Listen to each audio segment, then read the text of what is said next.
প্রতিটা জিনিসের প্রতি আমি একটা অন্যরকম মায়ায় পড়ে যাই। এজন্য কোনো কিছুই আমার ফেলতে ইচ্ছে করে না। আমি সবসময় চেষ্টা করি যেগুলো ফেলে দেওয়া বাতিল জিনিস সেগুলো দিয়ে কিছু না কিছু করতে। আসসালামু আলাইকুম সবাইকে।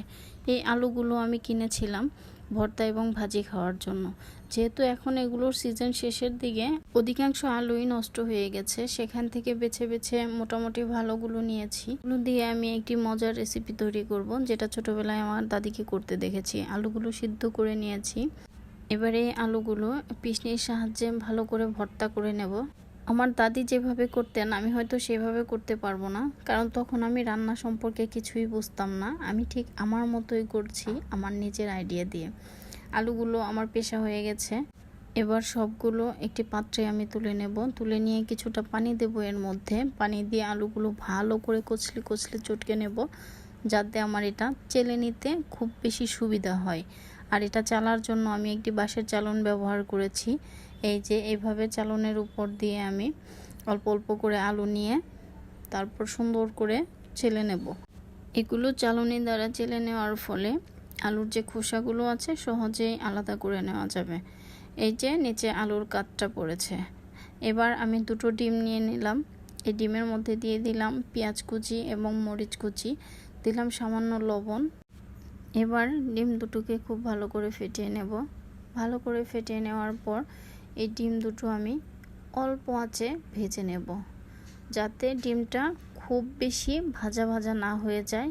মোটামুটি সেদ্ধ সেদ্ধ টাইপের হবে এরকম দেব।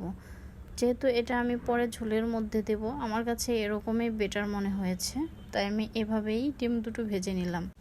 গরম তেলে এলাচ, দারচিনি, তেজপাতা ফোড়ন দিয়ে পেঁয়াজ কুচি দিয়ে দিলাম। এবার এগুলোকে খানিকক্ষণ ভেজে নিলাম। ভেজে নেওয়ার পর দিয়ে দিলাম একটু রসুন বাটা। সবগুলো মশলা ভালো করে একটু ভেজে নিয়ে দিয়ে দিব সামান্য পানি। তারপর এখানে দিয়ে দিব আমি আদার গুঁড়ো, যেহেতু আদা আমি গুঁড়ো করে নিয়েছি। হলুদ, মরিচ, জিরে গুঁড়ো, ধনে গুঁড়ো, লবণ সহ সব মশলা এখানে একত্রে দিয়ে দিলাম। দিয়ে মশলাটাকে আমি খুব ভালো করে কষিয়ে নেব। মশলা যত বেশি সুন্দর কষানো হবে তরকারির স্বাদটাও আসলে তত বেশি হবে। এবার মশলাটা কষানো হয়ে গেছে, আলুর কাতটা আমি ঢেলে দিয়ে দিলাম। এটা ভালো করে নেড়ে চেড়ে মশলার সঙ্গে মিশিয়ে নেব। বলক উঠিয়ে এলে দিয়ে দেব এর মধ্যে আগে থেকে ভেজে রাখা ডিম। এবার ডিমটা দিয়ে আরও কিছুক্ষণ রান্না করে এর মধ্যে দিয়ে দেব ধনেপাতা কুচি। এবার কিছুক্ষণ নেড়ে চেড়ে নামিয়ে নিলে রেডি সুস্বাদু মজাদার ছোট আলুর ডাল। এই ডালটা আসলে অনেক বেশি মজার হয়, আপনারা চাইলে করে খেয়ে দেখতে পারেন।